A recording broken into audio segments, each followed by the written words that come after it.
ब्राझीलचो फामाद फुटबॉल खेळगडो एडसन आरांतेज दो नासिमेंतो जाका पेले ह्या नावान पुराय संवसारभर वळखतात ताका पिरायेच्या 82 वर्सां मरण आयले। फाटल्या कांय तेंपासावन तो कॅन्सर सारक्या दुयेंसा आड झुजतालो। पेलेन पिरायेच्या 17व्या वर्सा ताच्या खेळा प्रवासांतली पयली वर्ल्ड कप सर्त खेळून ब्राझीलाक जैतिवंत पद मेळोवन दिल्लें।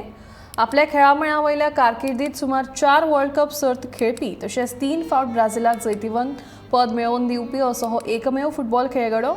पेलेच्या संवसारभरांतल्या चाहत्यांनी आर्गां ओंपून ताका श्रद्धांजली दिली।